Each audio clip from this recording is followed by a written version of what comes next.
Hello, reader. You're plugged in to another episode of Pagecast, brought to you by Jonathan Ball Publishers. We hope you enjoy it. Hello, I'm Jeremy Boraine. I'm the publishing director at Jonathan Ball Publishers. I was also fortunate enough to be the editor of a remarkable new memoir called We Two from Heaven. The author, James Whyle, is here with me today to talk about his book. This is James' first book in a while. His prize-winning novel, The Book of War, was published in 2012. He's also the author of a play, National Madness. We're going to talk about madness a little later, both national and personal. We're also going to talk about those endorsements that sit on the front of books, and fathers, and war, and even baboons. But before we talk about We Two from Heaven, would you like to say hello and add anything to my very brief introduction? Hello, Jeremy, and anyone who might conceivably be listening. What I'd like to say is thank you very much for publishing this book and for spending so much time on it. I really deeply appreciate it. Thank you. I thoroughly enjoyed working on it, and I'm sure we will talk a little bit about that process further into this chat. So We Two from Heaven, it's a book that defies pigeonholing in some ways. We struggled with the blurb. Yes. We struggled with the cover. We finally got an endorsement from Daryl Bristol-Bovey, which certainly helped us in that he kind of got it. But I'm going to come to that a bit later as well. Yeah. It's not a lengthy book, but it manages to conjure up so many incidences, voices, fragments, emotions. But centering around what? James, goddammit, what's it all about? Well, I think it's about, on a personal and a general level, where we are and how we got here. Yeah, I mean, right here where we are feels like the heart of some past nationalist kingdom to me, which it is in a way, right? I think it is. I mean, I think what your book does is grapple with the personal. It's a deeply personal account, but alludes quite often, particularly perhaps towards the end, to more of a national or even a universal sort of theme of kind of what it is to be alive today. It probably also captures something of your age, that you've been around the block. You're not, you're not starting out in the world. No. It's not a memoir of a young man. No. It reaches far back. I mean, it's mentioned in the book. My mother used to go to the scene in Oxwagon from Vigiesville to Coffee Bay. Right. And my father fought in the First World War, So if I've been around 69, it reaches back my 69 years and many years before that. Yeah. And in fact, funnily enough, and I mentioned this, is that it's a memoir, but it's one that defies pigeonholing or description. And there are many memoirs that do that. But I was reminded of a wonderful book I read quite recently called The Question by Richard Flanagan, which is also part memoir, but asks a lot of different questions or reflects on a lot of different themes. It's the one about his father and the nuclear bomb. Yes. Oh, okay. Yes. I've read about it. Yeah. Fabulous book. I mean, quite interestingly, your memoir, when we sort of think memoir, we sort of say, okay, well, childhood and then teenage years and then young adulthood and middle years and however far it goes. But of course, you entirely leave out about 30 years, or even 40 years. You start in the present day and you end in the present day. But then you kind of leap in during your national service. Yes. And that's half the book is that and your dad's letters. Then you go back to childhood, early years, university years. So it's a very unusual structure. I think highly effective. But maybe I could ask you. We had a lot of discussion about the title, and we settled on We Two from Heaven. Could you maybe say a little bit about? I mean, it was your suggestion. Yes, why is it called that? Memories can differ. I must have, if you say I suggested it, I mean, I suggested many titles. National Madness, Dancing with the Dead. Now is the Time of Monsters is the title you submitted it to me. The Time of Monsters, which is from the Gramsci quote. The old world is dying and the new world struggles to be born. Now's the time of monsters. When you chose it, then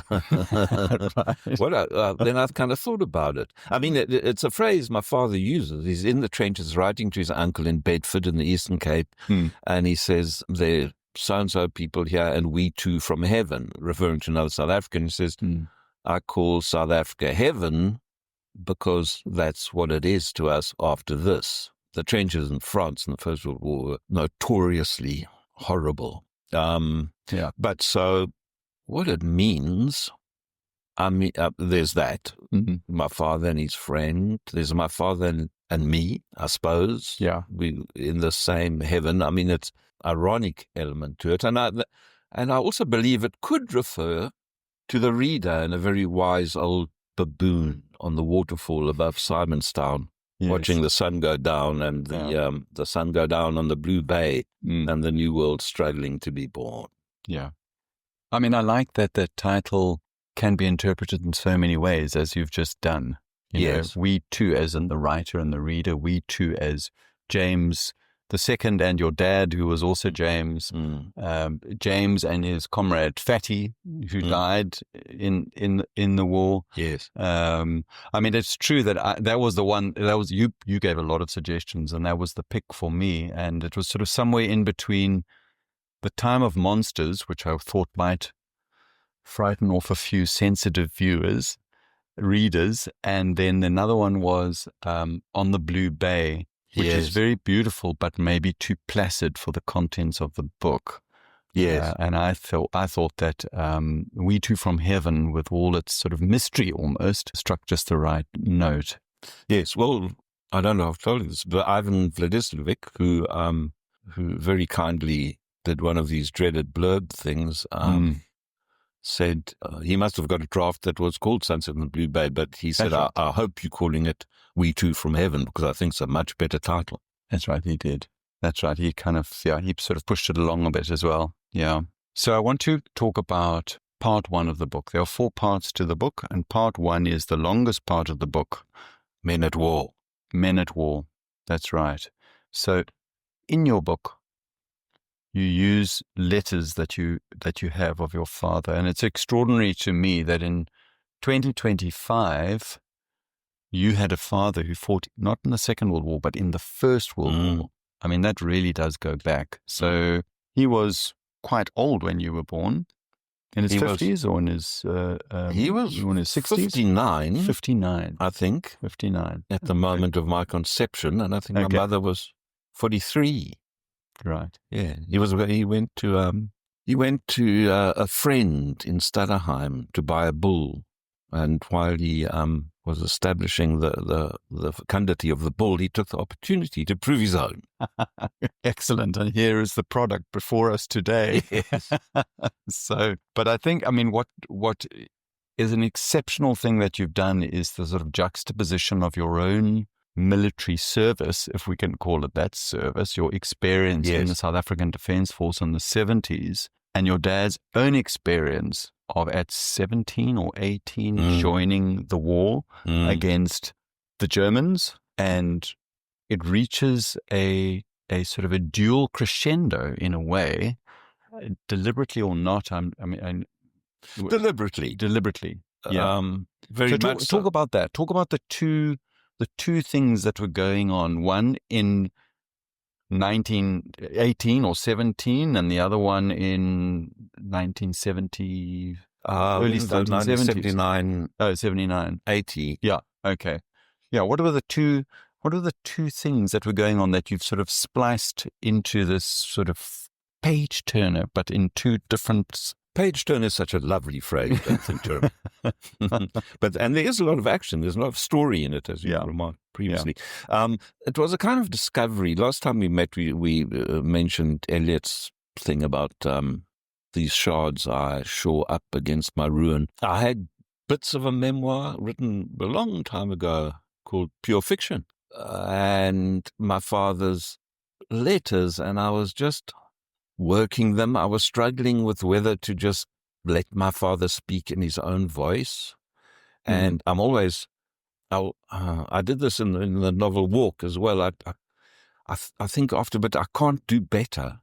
I mean, when he says, can you send me to his uncle, his uncle was a pharmacist, can you send me the recipe for Numtol dentifrice? I don't care to use any other.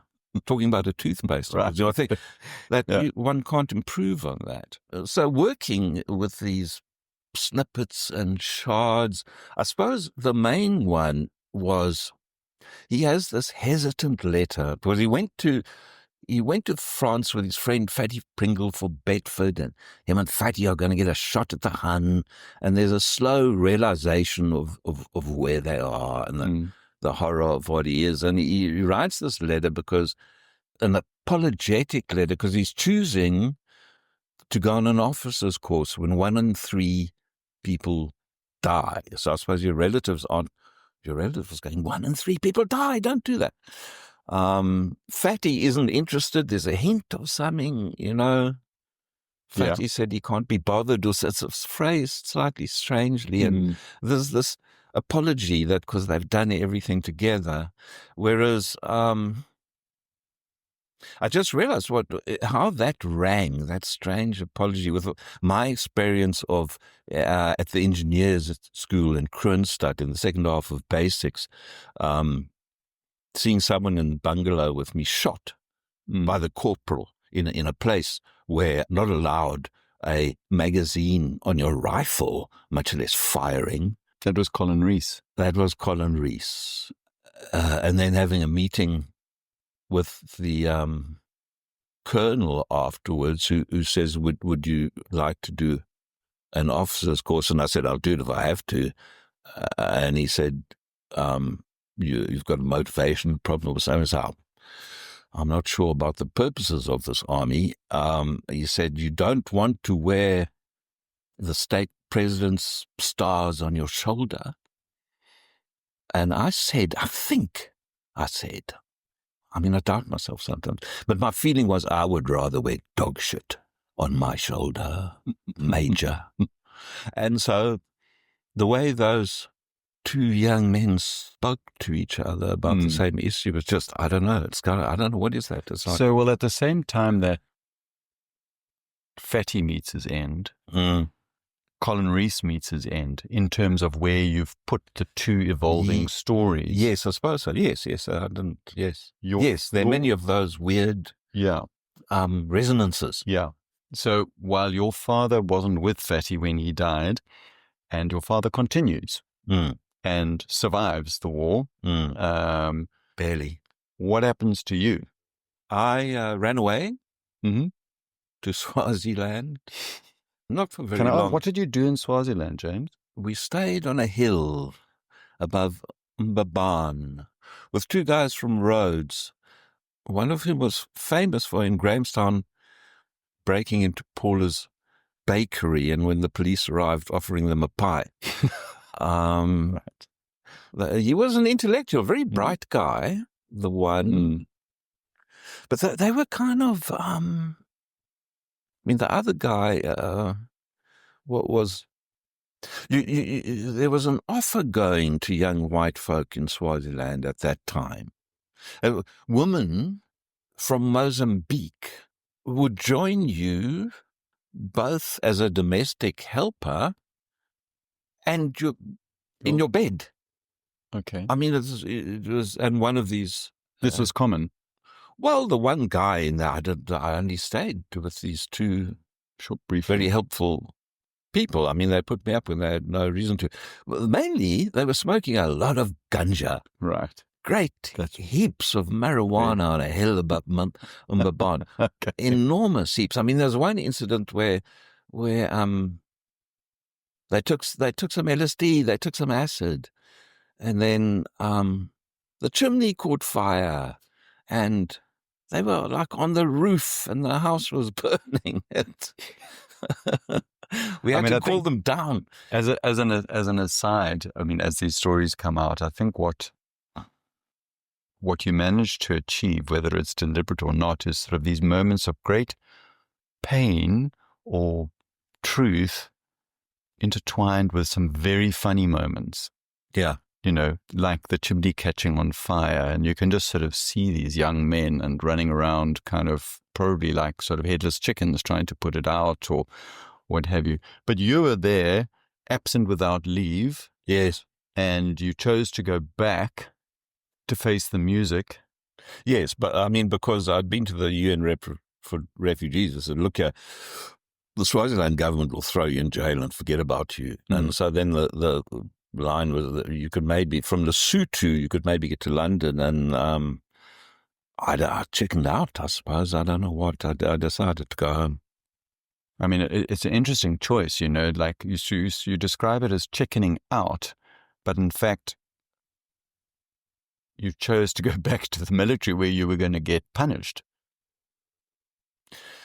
You were going, and that was Yes. you saw that as an easier option in a way, or to. It demanded less action from me, Yeah.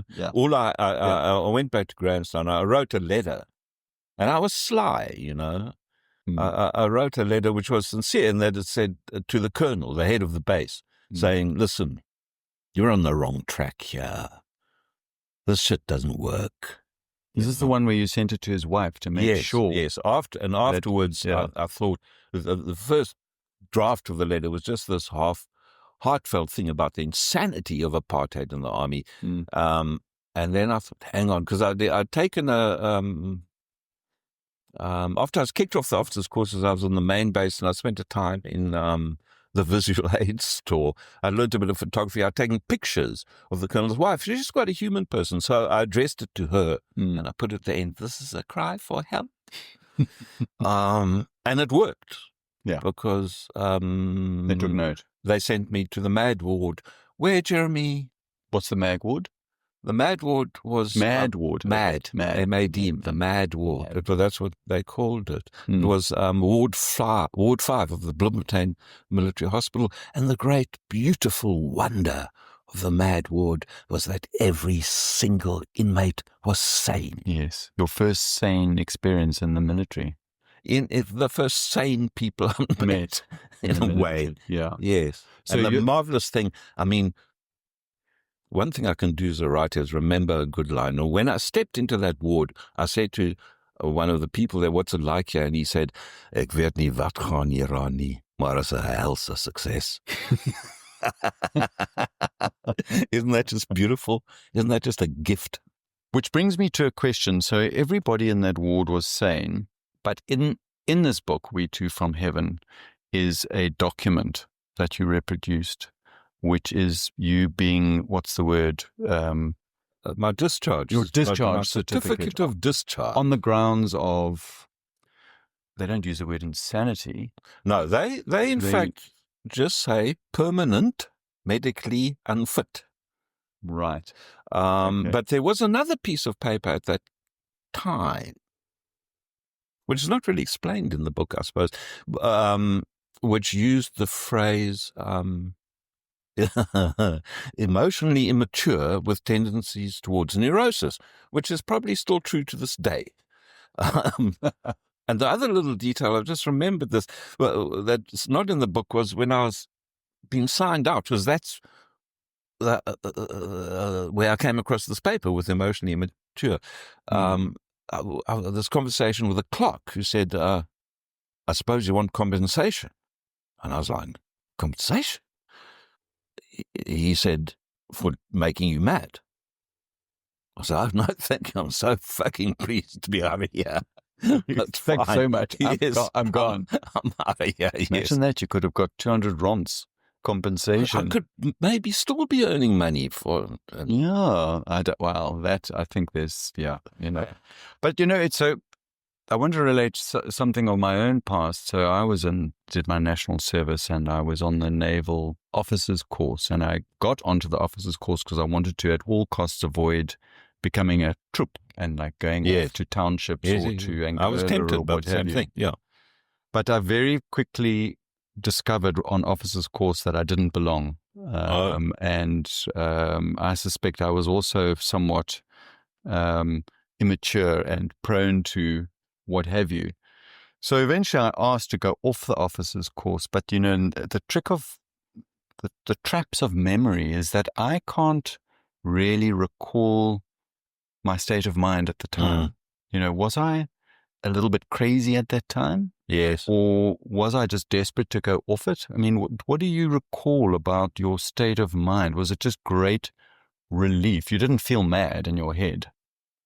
I mean, even though you'd been in the so-called mad ward and there was I had a huge sense of relief. I remember writing a horrifyingly self-indulgent line about all this love of mine set free, which is just nonsense.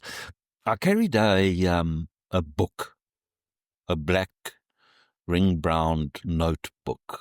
There's strong evidence of my state of mind in things that I wrote down, which are in the book, that I wrote down in that moment in the mad ward, and the reader can judge for themselves on the question of sanity. That's a very good answer. That's a very good answer. I just want to return to your father again.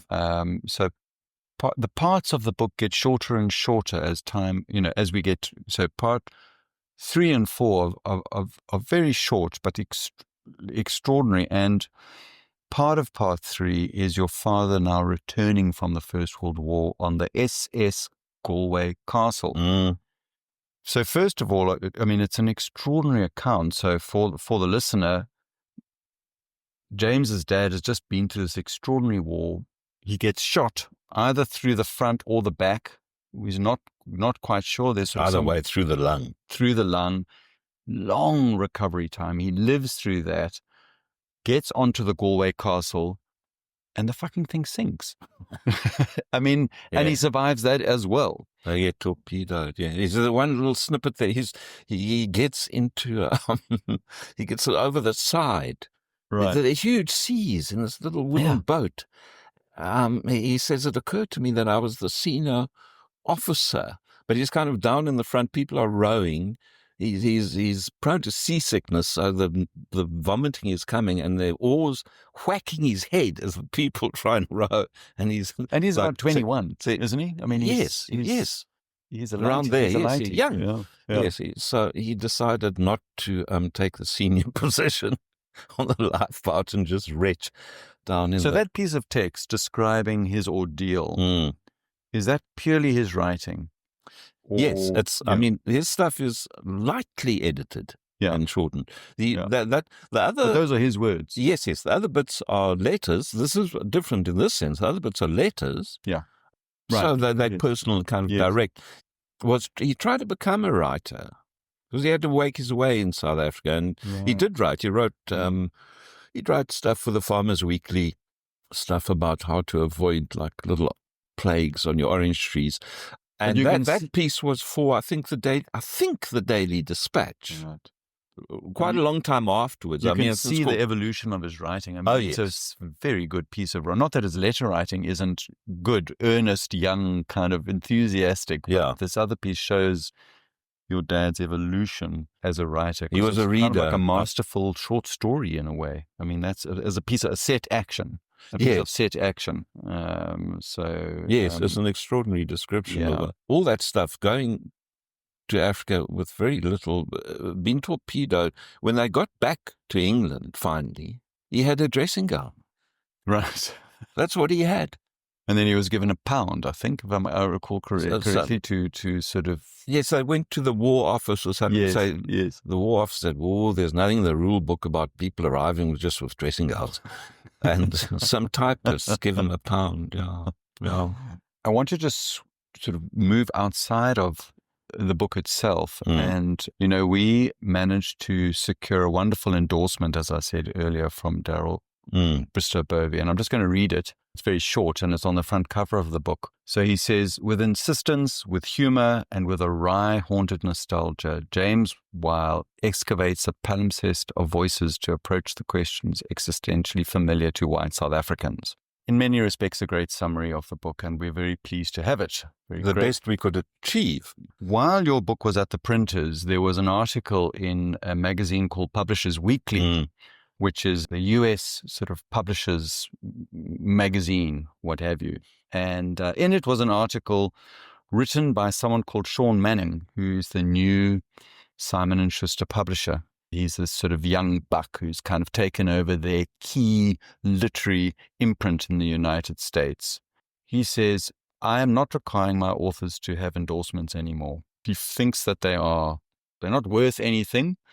And this sent sort of shockwaves through the industry because everybody's got to bring endorsements to their books. Like you've got to, whether it's the publisher who raises it or the author who raises it, it's like, who are we going to send this manuscript to get an endorsement? And it's become very much this sort of, what's it? I'll kind of stroke your back if you stroke mine. And, authors give each other endorsements over time. And personally, as a publisher, I'm not all sure what it achieves, but we do it anyway. It's almost like window dressing. Without the window dressing, you aren't going to attract the browser. And yet Daryl's shout, we were delighted to have it. So I don't know if you have any thoughts about this sort of strange publishing habit. If there's one thing I hate about the thing of publishing, I mean, for instance, through the drafts, having lunch with you and having a conversation that sometimes terrified me. There's a line in the book, I fear the bullets, not knowing where they come from. And when I first wrote that down, it was straight after having lunch with you. And in a way, I was talking about what Jeremy might have to say about this stuff, although it refers to the bullets that hit my father. I find it a terrible and ridiculous thing. Daryl somehow really helped us, I think, by doing that. And I mean, in that story is while I was working on drafts, I thought I must have a look at the competition. And I looked at two books, actually. I looked at Daryl's Finding Endurance, and I looked at, I think it's the Near North, Ivan's book. And I thought they were both fantastic. But there's a moment reading Daryl's book when I was kind of almost daunted by how good it was. I thought, maybe I'm out of my depth here. Not at all, James. And I told him so on Twitter. And then you you reminded me of all the people I'd said might offer endorsements. And I said, well, we've got to root Daryl out because now I've flattered him on Twitter. I mean, I was obviously like horrible back scratching. But I think in this case, his thing is sincere. And that wry haunted nostalgia, in a way, was what I was trying to achieve. That's close to the heart of the book, I think. Yeah. The sort of love and horror of this country. I think just going back to the Sean Manning piece is that in some respects, I think I will still try and get endorsements where they feel appropriate. But this is also kind of giving me and authors maybe a little bit of a kind of an exit if we need to say, oh, who needs them? Who needs them? Sean Manning isn't doing it, and he runs the kind of one of the most prestigious imprints in the United States. So why do we? Yes. And as you point in, it would be absurd to ask it of a movie director or an avocado farmer. So we cannot have your avocados here in the market unless your neighboring farmer says they're the best avocados. Bullshit is that? Yeah, I mean, it is very odd. It is a very odd thing. So I want to turn to part 2 of the book now, and this is your childhood, adolescence, university years. I shudder to remember what I said in one of my comments, which was that if we're not careful, it's going to be spuddish. Sound a little bit like Spud, which of course is a very successful book, which very you published. Successful, I mean, it's a work of genius, Spud, but clearly not something that you were aspiring to copy or emulate. And how did you deal with that comment?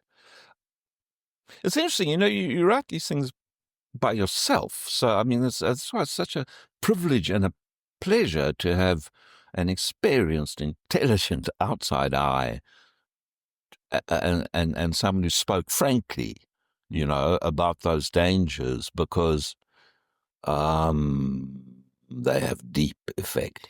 I tried my best to de-spud it. It's an interesting thing about books about schools and books about the army.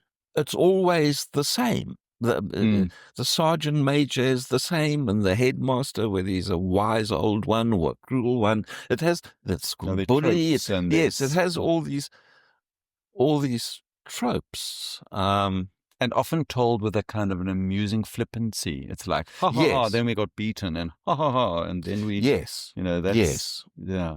Which, I think what I've tried to achieve here is, it's not that it's worse than that, but that is, look, the truth is a bit like infinity. It might be approachable, but it's not achievable.